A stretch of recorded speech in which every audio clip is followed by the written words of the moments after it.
இதெல்லாம் அறிக்கை வெளியிட்டு மக்கள்லாம் திருந்தி இனிமேல் நாய்க்கு உணவளிக்கவே கூடாதுன்னு ஒரு முடிவுக்கு வந்துட்டாங்கன்னா நாய்கள் துரத்தாமல் விட்டுருமா, கடிக்காமல் விட்டுருமா? நாய்களுக்கு உணவளிக்காதீங்கன்னு சொல்கிறவங்க அதுக்கு என்ன தீர்வு, அதை சொல்லிட்டு சொல்லுங்கள். இப்போ அதுக்கு ஒரு காப்பகமோ அதுக்கு உணவுகளுக்கு ஒரு வழியோ நீங்கள் ஏற்படுத்திட்டீங்கன்னா நிச்சயமாக நாங்கள் உணவளிக்க மாட்டேங்க. உணவளிக்க கூடாதுன்னா அதுக்குண்டான தீர்வையும் சொல்லுங்கள். ஒரு காப்பகங்களை கட்டிட்டீங்களா, காப்பகங்களை கட்டிட்டு அதுக்கு சரியான உணவு, வேக்சினேஷன், கருத்தடை, பாதுகாப்பான இடவசதி, சூழல் எல்லாத்தையும் உருவாக்கிட்டு நீங்கள் நாய்களுக்கு உணவளிக்காதீங்க, தெரு நாய்களுக்கு பொதுமக்கள் உணவளிக்காதீங்கன்னு சொல்லுங்கள். அதை 100% நாங்கள் ஏற்றுக்கிறோம், கண்டிப்பாக ஏற்றுக்கிறோம். அப்போ தெருநாய்களுக்கு முறையாக ஒதுக்கப்பட்ட நிதிகளை முறையாக பயன்படுத்தி தெருநாய்களுக்கு கருத்தடை பண்ணுங்க.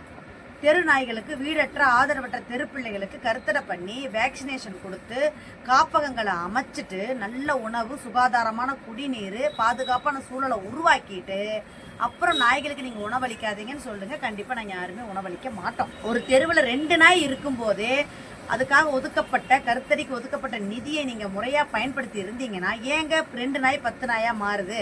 பெருகுனதுக்கு காரணம் யாருங்க? 10 நாயாக பெருகுனதுக்கு யார் காரணம்? பொதுமக்களா, ஃபீடர்ஸா, விலங்கு நல ஆர்வலர்களா? அரசாங்கம் தானே. ஒதுக்கப்பட்ட நிதி எங்கேங்க? இந்த வாயற்ற ஜீவன்களுக்கு கொரோனா பீரியடில் கருத்தடை பண்ணலை, இதுக்கப்புறம் அது பண்ணாமல் நிறுத்திட்டீங்க. அதனால் இனப்பெருக்கம் அதிகமாகி ஜீவன்கள் பெருகிடுச்சு. இப்போ உணவளிக்க வேண்டான்றீங்க. அந்த ஜீவனுக்கு உணவை அரசு ஏற்றுக்கட்டும். தெருவுக்கு தெருவு, வார்டுக்கு வார்டு குப்பை அள்ளுறதுக்கு துப்புரவு பணியாளர்கள் நியமிச்சிருக்கீங்களோ அது போல் ஒவ்வொரு தெருவிலும் ஒரு வார்டுக்கு அரசாங்க சார்பிலேயே ஒரு விலங்கு ஆர்வலர் கூட நியமித்து அதுக்கு சரியான இடத்துல உணவு தயாரித்து அந்த ஜீவன்களுக்கு அந்த தெருவிலேயே போடுறதுக்கு ஒரு ஃபீடிங் பாயிண்ட்டை ஏற்படுத்தி கொடுத்து நீங்கள் உணவளிங்க.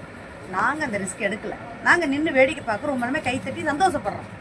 உங்களுடைய உத்தரவுகளை, உங்களுடைய பேச்சை, பேட்டியை, உங்களுடைய ஆலோசனைகளை நாங்கள் முழு மனதோடு ஏற்றுக்கிறோம். அந்த ஜீவனுக்கு உணவளிங்க. நீங்களே எடுத்துகிட்டு போய் கருத்தடை பண்ணுங்க.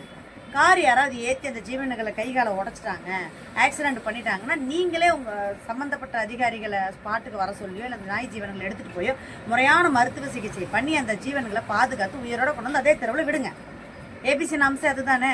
எங்கே நம்ம கருத்தரைக்கு எடுத்துகிட்டு போகிறோமோ திரும்பி கருத்தரை பண்ணி ரீலோகேட் பண்ணாமல் அதே இடத்துல விடணுங்கிறது தானே. அப்போ சட்டத்திட்டங்களை எப்படி சுப்ரீம் கோர்ட் ஆர்டர் படி நீங்கள் நடந்துட்டீங்கன்னா நாங்கள் உணவளிக்கலைங்க.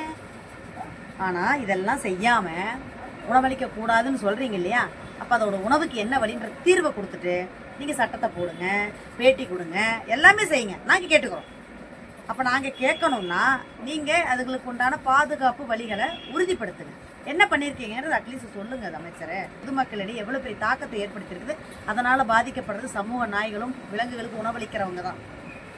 மக்கள் உங்களை நம்பி தாங்க ஓட்டு போட்டிருக்காங்க, உங்களை நம்பி தாங்க இந்த அதிகாரத்தில் ஆட்சியிலையும் பதவியில் உட்கார வச்சுருக்காங்க. இது வரைக்கும் நடக்கலை, இனிமேலாவது இந்த ஆட்சியிலேயாவது ஒரு நல்லது நடந்துராதா? பிறப்புக்கும் எல்லா உயிருக்குன்னு சொன்ன உங்களுடைய வாசகத்தை, தாரக மந்திரத்தை எடுத்துக்கிட்டு தாங்க மக்கள் எல்லாருமே உங்களை நம்பி ஓட்டு போட்டிருக்காங்க. இந்த வாயில்லாத ஜீவன்களுக்கு ஒரு நல்லது பண்ணுவீங்கன்னு தான். நீங்களாவது நல்லது பண்ணுங்க. ஏதோ பேசுகிறோன்ற மாதிரி பேசிட்டு திருப்பி நான் பேசுனது அப்படி இல்லை இப்படி இல்லைன்னு சொல்கிறதுனால எதுவுமே ஆயிர போகிறது சார், எதுவுமே மாற்றம் வந்துட போகிறது கிடையாது.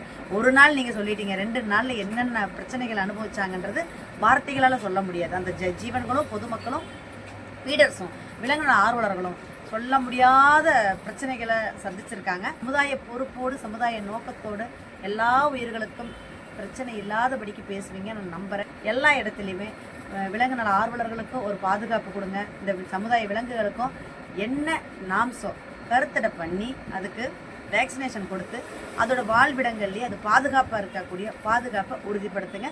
விலங்கு நல சட்டங்களை கண்டிப்பாக முறையாக அமல்படுத்துங்கன்னு தாழ்மையோட கேட்டுக்கிறேன். சரிதா தமிழினியால், திருப்பூரிலிருந்து. நன்றி.